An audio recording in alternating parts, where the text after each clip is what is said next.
पूछा, कैदी, तुम कटघरे में रहना पसंद करते हो? मैंने सहर्ष उत्तर दिया, हाँ, किसी तरह इस नरक से तो छुटकारा मिले। तूर्या ने कहा, अच्छा, कल मैं अब्बा से कहूंगी।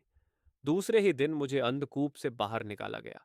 मेरे दोनों पैर दो मोटी शहतीरों के छेदों में बंद कर दिए गए और वह काठ की ही कीलों से प्राकृतिक गड्ढों में कस दिए गए। सरदार ने मेरे पास आकर कहा, कैदी, 15 दिन की अवधि और दी जाती है। इसके बाद तुम्हारी गर्दन तन से अलग कर दी जाएगी। आज दूसरा खत अपने घर को लिखो। अगर ईद तक रुपया ना आया तो तुम ही को हलाल किया जाएगा। मैंने दूसरा पत्र लिखकर दे दिया। सरदार के जाने के बाद तूर्या आई। यह वही रमणी थी जो अभी गई है। यही उस सरदार की लड्डी टेडीज की थी। यही मेरा गाना सुनती थी और इसी ने सिफारिश करके मेरी जान बचाई थी। तूर्या ने आकर मुझे देखने लगी। मैं भी उसकी ओर देखने लगा। तूर्या पूछा, कैदी, घर में तुम्हारे कौन कौन हैं? मैंने बद्दे ही कातर स्वर में कहा, दो छोटे छोटे बालक, और कोई नहीं। मुझे मालूम था कि अफरीदी बच्चों को बहुत प्यार करते हैं। तूर्या ने पूछा, उनकी माँ नहीं है? मैंने केवल दया उपजाने के लिए कहा, नहीं, उनकी माँ मर गई है। वे अकेले हैं। मालूम नहीं जीते हैं या मर गए, क्योंकि मेरे सिवाय उनकी देख रेख करने वाला और कोई न था। कहते कहते मेरी आंखों में आंसू भर आए। तूर्या की भी आंखें सूखी न रहीं। तूर्या ने अपना आवेग संभालते हुए कहा, तो तुम्हारे कोई नहीं है? बच्चे अकेले हैं। वे बहुत रोते होंगे। मैंने मन ही मन प्रसन्न होते हुए कहा, हाँ, रोते जरूर होंगे। कौन जानता है, शायद मर भी गए हों। तूर्या ने बात काट कर कहा, नहीं, अभी मरे ना होंगे। अच्छा, तुम रहते कहाँ हो? मैं जाकर पता लगाऊंगी। मैंने अपने घर का पता बता दिया। उसने कहा, उस जगह तो मैं कई बार हो आई हूँ। बाजार से सौदा लेने में अक्सर जाती हूँ। अब जाऊंगी तो तुम्हारे बच्चों की भी खबर ले आऊंगी। मैंने शंकित हृदय से पूछा, कब जाओगी? उसने कुछ सोचकर कहा, उस जुमेरात को जाऊंगी। अच्छा, तुम वही गीत गाओ। मैंने आज पद्दी उमंग और उत्साह से गाना शुरू किया। मैंने आज देखा कि उसका असर तूरिया पर कैसा पड़ जाता है। उसका शरीर कांपने लगा, आंखें डबडबा आईं, गाल पीले पड़ गए और वह कांपती हुई बैठ गई। उसकी दशा देखकर मैंने दुने उत्साह से गाना शुरू किया और अंत में कहा, तूरिया, अगर मैं मारा जाऊं तो मेरे बच्चों को मेरे मरने की खबर देना। मेरी बात का पूरा असर पड़ी था। तूरिया ने भर्राए हुए स्वर में कहा, कैदी, तुम मरोगे नहीं। मैं तुम्हारे बच्चों के लिए तुम्हें छोड़ डीएच दूंगी। मैंने निराश होकर कहा, तूर्या, तुम्हारे छोड़ देने से भी मैं बच नहीं सकता। इस जंगल में मैं भटक भटक कर मर जाऊंगा और फिर तुम पर भी मुसीबत आ सकती है। अपनी जान के लिए तुमको मुसीबत में न डालूंगा। तूर्या ने कहा, मेरे लिए तुम चिंता न करो। मेरे ऊपर कोई शक न करेगा। मैं सरदार की लाडकी हूं। जो कहूंगी वही सब मान लेंगे। लेकिन क्या तुम जाकर रुपया भेज दोगे? मैंने प्रसन्न होकर कहा, हाँ तूर्या, मैं रुपया भेज दूंगा। तूर्या ने जाते हुए कहा, तो मैं भी तुम्हें छुटकारा दिला दूंगी। इस घटना के बाद तूर्या सदैव मेरे बच्चों के संबंध में बातें करती। असद खां, सचमुच इन अफरीदियों को बच्चे बहुत प्यारे होते हैं। विधाता ने यदि उन्हें बर्बर हिंसक पशु बनाया है तो मनुष्योचित प्रकृति से वंचित भी नहीं रखा है। आखिर जुमेरात आई और अभी तक सरदार वापस न आया। न कोई उस गिरोह का आदमी ही वापस आया। उस दिन संध्या समय तूर्या ने आकर कहा, कैदी, अब मैं नहीं जा सकती, क्योंकि मेरा पिता अभी तक नहीं आया। यदि कल भी ना आया तो मैं तुम्हें रात को छोड़ डट दूंगी। तुम अपने बच्चों के पास जाना, लेकिन देखो, रुपया भेजना ना भूलना। मैं तुम पर विश्वास करती हूँ। मैंने उस दिन बड़े उत्साह से गाना गाया। आधी रात तक तूरिया सुनती रही, फिर सोने चली गई। मैं भी ईश्वर से मनाता रहा कि कल और सरदार ना आए। काठ में बंधे बंधे मेरा पैर बिल्कुल निकम्मा हो गया था। तमाम शरीर दूख रहा था। इससे तो मैं कालकोठरी में ही अच्छा था, क्योंकि वहां हाथ पैर तो हिला डुला सकता था। दूसरे दिन भी गिरोह वापस न आया। उस दिन तूरिया बहुत चिंतित थी। शाम को आकर तूरिया ने मेरे पैर खोलकर कहा, कैदी, अब तुम जाओ। चलो, मैं तुम्हें थोड़ी दूर पहुंचा दूं। थोड़ी देर तक मैं अवश्य लेटा रहा। धीरे धीरे मेरे पैरे ठीक हुए और ईश्वर को धन्यवाद देता हुआ मैं तूरिया के साथ चल दिया। तूरिया को प्रसन्न करने के लिए मैं रास्ते भर गीत गाता आया। तूरिया बार बार सुनती और बार बार रोती। आधी रात के करीब मैं तालाब के पास पहुंचा। वहां पहुंचकर तूरिया ने कहा, सीधे चले जाओ, तुम पेशावर पहुंच जाओगे। देखो, होशियारी से जाना। नहीं तो कोई तुम्हें अपनी गोली का शिकार बना डालेगा। ये लो, तुम्हारे कपड़े डलवाए हैं, लेकिन रुपया जरूर भेज देना। तुम्हारी जमानत मैं लूंगी। अगर रुपया ना आया तो मेरे भी प्राण जाएंगे और तुम्हारे भी। अगर रुपया आ जाएगा तो कोई भी अफरीदी तुम पर हाथ ना उठाएगा, चाहे तुम किसी को मार भी डालोए। जाओ, ईश्वर तुम्हारी रक्षा करे और तुमको अपने बच्चों से मिलाए। तूरिया फिर ठहरी नहीं, गुनगुनाती हुई लौट पद्दी। रात 2 पहर बीत चुकी थी। चारों ओर भयानक निस्तब्धता छाई हुई थी। केवल वायु साए साए करती हुई बह रही थी।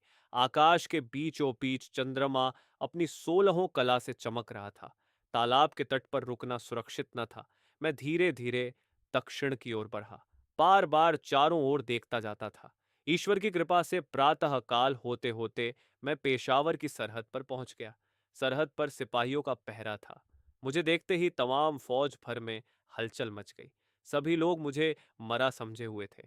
चीता जागता लौटा हुआ देखकर सभी प्रसन्न हो गए। कर्नल हैमिल्टन साहब भी समाचार पाकर उसी समय मिलने आए और सब हाल पूछकर कहा, मेजर साहब, मैं आपको मरा हुआ समझता था। मेरे पास तुम्हारे 2 पत्र आए थे, लेकिन मुझे स्वप्न में भी विश्वास न हुआ था कि ये तुम्हारे लिखे हुए हैं। मैं तो उन्हें जाली समझता था। ईश्वर को धन्यवाद है कि तुम जीते बचकर आ गए। मैंने कर्नल साहब को धन्यवाद दिया और मन ही मन कहा, काले आदमी का लिखा हुआ जाली था और कहीं अगर गोरा आदमी लिखता तो दो की कौन कहे। 4,000 रुपया पहुंच जाता, कितने ही गांव जला दिए जाते और न जाने क्या क्या होता। मैं चुपचाप अपने घर आया। बाल बच्चों को पाकर आत्मा संतुष्ट हुई। उसी दिन एक विश्वासी अनुचर के द्वारा 2,000 रुपये तूरिया के पास भेज दिया। सरदार ने एक ठंडी सांस लेकर कहा, असद खां, अभी मेरी कहानी समाप्त नहीं हुई। अभी तो दूखांत भाग अवशेष ही है। यहां आकर मैं धीरे धीरे अपनी सब मुसीबतें भूल गया, लेकिन तूरिया को न भूल सका। तूरिया की कृपा से ही मैं अपनी स्त्री और बच्चों से मिल पाया था। यही नहीं, जीवन भी पाया था। फिर भला मैं उसे कैसे भूल जाता। महीनों और सालों बीत गए। मैंने तूरिया को और न उसके बाप को ही देखा। तूरिया ने आने के लिए कहा भी, लेकिन वह आई नहीं। वहां से आकर मैंने अपनी स्त्री को उसके मायके भेज दिया था, क्योंकि ख्याल था कि शायद तूरिया आए तो फिर मैं झूठा बनूंगा। लेकिन जब 3 साल बीत गए और तूरिया न आई, तो मैं निश्चिंत हो गया और स्त्री को मायके से बुला लिया। हम लोग सुखपूर्वक दिन काट रहे थे कि अचानक फिर दुर्दशा की घड़ी आई। एक दिन संध्या के समय इसी बरामदे में बैठा हुआ अपनी स्त्री से बातें कर रहा था कि किसी ने बाहर का दरवाजा खटखटाया। नौकर ने दरवाजा खोल दिया और बेधड़क चीना चढ़ती हुई एक काबुली औरत ऊपर चली आई। उसने बरामदे में आकर विशुद्ध पश्तो भाषा में पूछा, सरदार साहेब कहाँ हैं? मैंने कमरे के भीतर आकर पूछा, तुम कौन हो, क्या चाहती हो? उसी स्त्री ने कुछ मूंगे निकालते हुए कहा, ये मूंगे मैं बेचने के लिए आई हूं, खरीदिएगा। ये कहकर उसने बड्डे बड्डे मूंगे निकाल कर मेज पर रख दिए। मेरी स्त्री भी मेरे साथ कमरे के भीतर आई थी। वह मूंगे उठाकर देखने लगी। उसी काबुली स्त्री ने पूछा, सरदार साहब, ये कौन है आपकी? मैंने उत्तर दिया, मेरी स्त्री है। और कौन है? काबुली स्त्री ने कहा, आपकी स्त्री तो मर चुकी थी। क्या आपने दूसरा विवाह किया है? मैंने रोषपूर्ण स्वर में कहा, चुप बेवकूफ कहीं की, तुम मर गई होगी। मेरी स्त्री पश्तो नहीं जानती थी। वह तन्मय होकर मूंगे देख रही थी, किंतु मेरी बात सुनकर न मालूम क्यों काबुली औरत की आंखें चमकने लगीं। उसने बद्दे ही तीव्र स्वर में कहा, हाँ, बेवकूफ ना होती तो तुम्हें छोड़ कैसे देती? दोज की पिल्ले, मुझसे झूठ बोला। ले, अगर तेरी स्त्री न मरी थी तो अब मर गई। कहते कहते शेरनी की तरह लपक कर उसने एक तेज छुरा मेरी स्त्री की छाती में घुसेद्दा दिया। मैं उसे रोकने के लिए आगे बढ़ा, लेकिन वह कूद कर आंगन में चली गई और बोली, अब पहचान ले, मैं तूरिया हूं। मैं आज तेरे घर में रहने के लिए आई थी। मैं तुझसे विवाह करती और तेरी होकर रहती। तेरे लिए मैंने बाप घर सब कुछ छोड़ दिया था, लेकिन तू झूठा है, मक्कार है। तू अब अपनी बीवी के नाम को रो, मैं आज से तेरे नाम को रोऊंगी। ये कहकर वह तेजी से नीचे चली गई। अब मैं अपनी स्त्री के पास पहुंचा। छुरा ठीक हृदय में लगा था। एक ही वार ने उसका काम तमाम कर दिया था। डॉक्टर बुलवाया, लेकिन वह मर चुकी थी। कहते कहते सरदार साहब की आंखों में आंसू भर आए। उन्होंने अपनी भीगी हुई आंखों को पोंछकर कहा, असद खां, मुझे स्वप्न में भी अनुमान न था कि तूरिया इतनी पिशाच हृदय हो सकेगी। अगर मैं पहले उसे पहचान लेता तो यह आफत ना आने पाती, लेकिन कमरे में अंधकार था और इसके अतिरिक्त मैं उसकी ओर से निराश हो चुका था। तब से फिर कभी तूरिया नहीं आई। अब जब कभी मुझे देखती है तो मेरी ओर देखकर नागिन की भांति फुफकारती हुई चली जाती है। इसे देखकर मेरा हृदय कांपने लगता है और मैं अवश हो जाता हूँ। कई बार कोशिश की मैं इसे पकड़वा दूं, लेकिन उसे देखकर मैं बिल्कुल निकम्मा हो जाता हूँ। हाथ पैर बेकाबू हो जाते हैं, मेरी सारी वीरता हवा हो जाती है। यही नहीं, तूरिया का मोह अब भी मेरे ऊपर है। मेरे बच्चों को हमेशा वह कोई न कोई बहुमूल्य चीज दे जाती है। जिस दिन बच्चे उसे नहीं मिलते दरवाजे के भीतर फेंक जाती है। उनमें एक कागज का टुकड़ा बंधा होता है जिसमें लिखा रहता है, सरदार साहब के बच्चों के लिए। मैं अभी तक इस स्त्री को नहीं समझ पाया। जितना ही समझने का यत्न करता हूं, उतनी ही याद कठिन होती जाती है। नहीं समझ में आता कि यह मानवीय है या राक्षसी। इसी समय सरदार साहब के लड्डचके ने आकर कहा, देखिए, वही औरत यह सोने का तावीज दे गई है। सरदार ने मेरी ओर देखकर कहा, देखा असद खां, मैं तुमसे कहता ना था। देखो, आज भी यह तावीज दे गई। न मालूम कितने ही तावीज और कितनी ही दूसरी चीजें अर्जुन और निहाल को दे गई होगी। कहता हूं कि तूरिया बद्दी ही विचित्र स्त्री है। सरदार साहब से विदा होकर मैं घर चला। चौरास्ते से बुढ़ी की लाश हटा दी गई थी, पर वहां पहुंचकर मेरे रोए खड्डे हो गए। मैं आप 1 मिनट वहां खड्डा हो गया। सहसा पीछे देखा। छाया की भांति एक स्त्री मेरे पीछे पीछे चली आ रही थी। मुझे खद्दा देखकर वह स्त्री रुक गई और एक दुकान में कुछ खरीदने लगी। मैंने अपने हृदय से प्रश्न किया, क्या वह तूरिया है? हृदय ने उत्तर दिया, हाँ, शायद वही है। तूरिया मेरा पीछा क्यों कर रही है? ये सोचता हुआ मैं घर पहुंचा और खाना खाकर लेटा। पर आज की घटनाओं का मुझ पर ऐसा असर पड़ा था कि किसी तरह भी नींद ना आती थी। जितना ही मैं सोने का यत्न करता, उतनी ही नींद मुझसे दूर भागती। फौजी घद्दियाल ने 12 बजाए, 1 बजाए, 2 बजाए, लेकिन मुझे नींद न थी। मैं करवटें बदलता हुआ सोने का उपक्रम कर रहा था। इसी उद्देद्यबुन में कब नींद ने मुझे धर दबाया, मुझे जरा भी याद नहीं। यद्यपि मैं सो रहा था, लेकिन मेरा ज्ञान जाग रहा था। मुझे ऐसा मालूम हुआ कि कोई स्त्री, जिसकी आकृति तूरिया से बहुत कुछ मिलती थी लेकिन उससे कहीं अधिक भयावनी थी, दीवार फोड़ कर भीतर घुस आई है। उसके हाथ में एक तेज छुरा है जो लालटेन के प्रकाश में चमक रहा है। वह दबे पांव सतर्क नेत्रों से ताकती हुई धीरे धीरे मेरी ओर बढ़ रही है। मैं उसे देखकर उठना चाहता हूं, लेकिन हाथ पैर मेरे काबू में नहीं है, मानो उनमें जान है ही नहीं। वह स्त्री मेरे पास पहुंच गई, थोड़ी देर तक मेरी ओर देखा और फिर अपने छुरे वाले हाथ को ऊपर उठाया। मैं चिल्लाने का उपक्रम करने लगा, लेकिन मेरी खिग्गी बंध गई। शब्द कंठ से फूटा ही नहीं।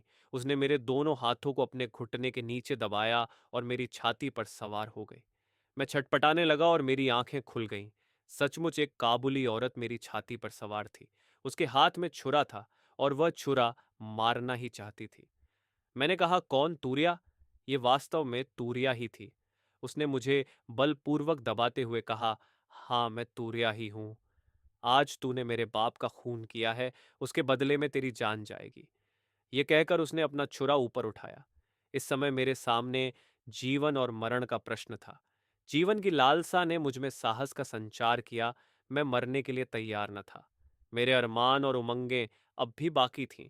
मैंने बलपूर्वक अपना दाहिना हाथ छुड़ाने का प्रयत्न किया और एक ही झटके में मेरा हाथ छूट गया। मैंने अपनी पूरी ताकत से तूरिया का छुरा वाला हाथ पकड़ दे लिया। न मालूम क्यों तूरिया ने कुछ भी विरोध न किया। वह मेरे हाथ को देखती हुई मेरी छाती से उतर आई। उसकी आंखें पत्थराई हुई थीं और वह एकटक मेरे हाथ की ओर देख रही थी। मैंने हंसकर कहा, तूरिया, अब तो पासा पलट गया। अब तेरे मरने की पारी है। तेरे बाप को मारा और अब तुझे भी मारता हूं। तूरिया अब भी एकटक मेरे हाथ की ओर देख रही थी। उसने कुछ भी उत्तर न दिया। मैंने उसे झंझोताते हुए कहा, बोलती क्यों नहीं? अब तो तेरी जान मेरी मुट्ठी में है। तूरिया का मोह टूटा। उसने बद्दे गंभीर और दृढ़ कंठ से कहा, तू मेरा भाई है।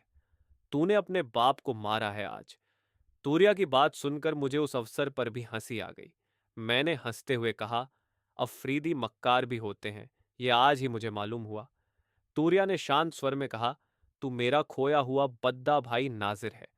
वह जो तेरे हाथ में निशान है वही बतला रहा है कि तू मेरा खोया हुआ भाई है। बचपन से ही मेरे हाथ में एक सांप गुदा हुआ था और यही मेरी पहचान फौजी रजिस्टर में भी लिखी हुई थी। मैंने हंसकर कहा, तूर्या, तू मुझे भुलावा नहीं दे सकती। मैं अब तुझे किसी तरह न छोड़ दूंगा। तूर्या ने अपने हाथ से छुरा फेंक कर कहा, सचमुच तू मेरा भाई है। अगर तुझे विश्वास नहीं होता तो देख, मेरे दाहिने हाथ में भी ऐसा ही सांप गुदा हुआ है। मैंने तूर्या के हाथ पर दृष्टि डाली तो वहां भी बिल्कुल मेरा ही जैसा सांप गुदा हुआ था। मैंने कुछ सोचते हुए कहा, तूर्या, मैं तेरा विश्वास नहीं कर सकता, यह इत्तेफाक की बात है। तूर्या ने कहा, मेरा हाथ छोड़ दे, मैं तुझ पर वार न करूंगी। अफरीदी झूठ नहीं बोलते। मैंने उसका हाथ छोड़ दिया। वह पृथ्वी पर बैठ गई और मेरी ओर देखने लगी। थोड़ी देर बाद उसने कहा, अच्छा, तुझे अपने माँ बाप का पता है? मैंने सिर हिलाकर उत्तर दिया, नहीं, मैं सरकारी अनाथालय में पाला गया हूं। मेरी बात सुनकर तूरिया उठ खड़ी हुई और बोली, तब तू मेरा खोया हुआ बद्दा भाई नाजिर ही है। मेरे पैदा होने के 1 साल पहले तू खोया था। मेरे माँ बाप तब सरकारी फौज पर छापा डालने के लिए आए थे और तू भी साथ था। मेरी माँ लड़ौने में बद्दी होशियार थी। तू उनकी पीठ से बंधा हुआ था और वे लड़ा रही थी। इसी समय एक गोली उनके पैर में लगी और वे गिरकर बेहोश हो गई। बस, कोई तुझे खोल ले गया। मेरी माँ को मेरा बाप अपने कंधे पर उठा लाया, लेकिन तुझे खोज न सका। बहुत तलाश की, लेकिन कहीं भी तेरा पता न लगा। अम्मा अक्सर तेरी चर्चा किया करती थी। उनके हाथ में भी निशान था। ये कहकर उसने फिर वही हाथ मुझे दिखलाया। मैं उसका और अपना सांप मिलाने लगा। वास्तव में दोनों सांप हू बहू एक से थे। पाल भर भी अंतर न था। मैं हताश सा होकर चारपाई पर गिर पड़ता। तूरिया मेरे पास बैठकर स्नेह से मेरे माथे का पसीना पोंछने लगी। उसने कहा, नाजिर, माँ कहती थी कि तू मरा नहीं, जिंदा है। एक दिन जरूर तू हम लोगों से मिलेगा। तूरिया की बात पर अब मुझे विश्वास हो चला था। जाने कौन मेरे हृदय में बैठा हुआ कह रहा था कि तूरिया जो कहती है ठीक है। मैंने एक लंबी सांस लेकर कहा, क्यों तूरिया, मैंने जिसे आज मारा है वह हम लोगों का बाप था? तूरिया के मुंह पर शोक का एक छोटा सा बादल घिराया। उसने बड्डे ही दुखपूर्ण स्वर में कहा, हाँ नाजिर, वह अभागा हमारा बाप ही था। कौन जानता था कि वह अपने प्यारे लड्डचके के हाथों हलाल होगा। फिर सांत्वनापूर्ण स्वर में बोली, लेकिन नाजिर, तूने तो अनजान में यह काम किया है। बाप के मरने से मैं बिल्कुल अकेली हो गई थी, लेकिन अब तुझे पाकर बाप के रंज को भूल जाऊंगी। नाजिर, तू रंज न कर। तुझे क्या मालूम था कि कौन तेरा बाप है और कौन तेरी माँ है? देख, मैं ही तुझे मारने के लिए आई थी। तुझे मार डालती, लेकिन खुदा की मेहरबानी से मैंने अपना खानदानी निशान देख लिया। खुदा की ऐसी ही मर्जी थी। तूरिया से मालूम हुआ कि मेरे बाप का नाम हैदर खां था, जो अफरीदियों के एक गिरोह का सरदार था। मैंने सरदार हिम्मत सिंह के संबंध में भी तूरिया से बातें की तो मालूम हुआ कि तूरिया सरदार साहब को प्यार करने लगी थी। वह हमारे बाप से लाडी डेडेच बित्त कर सरदार साहब से निकाह करने आई थी, लेकिन वहां इनकी स्त्री को पाकर वह ईर्ष्या और क्रोध से पागल हो गई और उसने उनकी स्त्री की हत्या कर डाली। काबुली औरत के भेष में जाकर वह कुछ मजाक करना चाहती थी, लेकिन घटना चक्र उसे दूसरी ओर ले गया। मैंने सरदार साहब की दशा का वर्णन किया। सुनकर वह कुछ सोचती रही और फिर कहा, नहीं, वह आदमी झूठा और दगाबाज है। मैं उससे निकाह नहीं करूंगी, लेकिन तेरी खातिर अब सब भूल जाऊंगी। कल उनके बच्चों को ले आना, मैं प्यार करूंगी। प्रातःकाल तूर्या को देखकर मेरा नौकर आश्चर्य करने लगा। मैंने उससे कहा, यह मेरी बहन है। नौकर को मेरी बात पर विश्वास न हुआ। तब मैंने विस्तार पूर्वक सब हाल कहा और उसी समय अपने बाप की लाश की खबर लेने के लिए भेजा। नौकर ने आकर कहा, लाश अभी तक थाने पर रखी हुई है। मैंने बड्डे साहब के नाम एक पत्र लिखकर सब हाल बता दिया और लाश पाने के लिए दरख्वास्त की। उसी समय साहब के यहां से स्वीकृति आ गई। एक पत्र लिखकर मेजर साहब को भी बुलवाया। मेजर साहब ने आकर कहा, क्या बात है असद, इतनी जल्दी आने के लिए क्यों लिखा? मैंने हंसते हुए कहा, मेजर साहब, मेरा नाम अब असद नहीं रहा, मेरा असली नाम है नाजिर। मेजर साहब ने साश्चर्य मेरी ओर देखते हुए कहा, रात भर में तुम पागल तो नहीं हो गए? मैंने हंसते हुए कहा, नहीं सरदार साहब, अभी और सुनिए। तूरिया मेरी सगी बहन है और जिसे कल मैंने मारा वह मेरा बाप था। सरदार साहब मेरी बात सुनकर मानो आकाश से गिर पड़े। उनकी आंखें कपाल पर चढ़ गईं। उन्होंने कहा, क्यों असद, तुम मुझे पागल कर डालोगे? मैंने सरदार साहब का हाथ पकड़ डांट कर कहा, आइए, तूर्या के मुंह से ही सब हाल सुन लीजिए। तूर्या मेरे यहां बैठी हुई आपकी प्रतीक्षा कर रही है। सरदार साहब सख्ते की हालत में मेरे पीछे पीछे चले। तूर्या उन्हें आते देखकर उठ खद्दी हुई और हंसती हुई बोली, कैदी, तुम वही गीत फिर गाओ। तूर्या की बात सुनकर मैं और सरदार साहब भी हंसने लगे। सरदार साहब को बिठाकर मैंने विस्तार पूर्वक सब हाल कहा। कहानी सुनकर सरदार साहब ने मुझसे कहा, नाजिर, अब तुम्हें नाजिर ही कहूंगा। तूर्या को मैं तुमसे मांगता हूं, मैं इसके साथ विवाह करूंगा। मैंने हंसकर कहा, लेकिन आप हिंदू हैं और हम लोग मुसलमान। सरदार साहब ने हंसकर कहा, पलटनियों की कोई जाति पाति नहीं होती है। तूर्या ने उसी समय कहा, लेकिन सरदार साहब, मैं तुमसे विवाह नहीं करूंगी। हाँ, अगर तुम अपने दोनों बच्चों को मेरे पास भेज दो तो मैं उनकी मां बन जाऊंगी। सरदार साहब हंसते हुए विदा हुए। उसी दिन शाम को हमने सरदार साहब, तूर्या और दूसरे पलटनियों के साथ जाकर अपने बाप की लाश दफनाई। सूरज डूब रहा था। धीरे धीरे अंधेरा हो रहा था और हम दोनों, तूर्या और मैं, अपने बाप की कब्र पर फातिहा पढ़ रहे थे। ये थी कहानी। अगर आपको हमारा वीडियो पसंद आया हो तो लाइक करें, शेयर करें और अगर कुछ सुझाव और शिकायत है तो कमेंट बॉक्स में कमेंट कर सकते हैं और हमारे चैनल को सब्सक्राइब जरूर करें। धन्यवाद।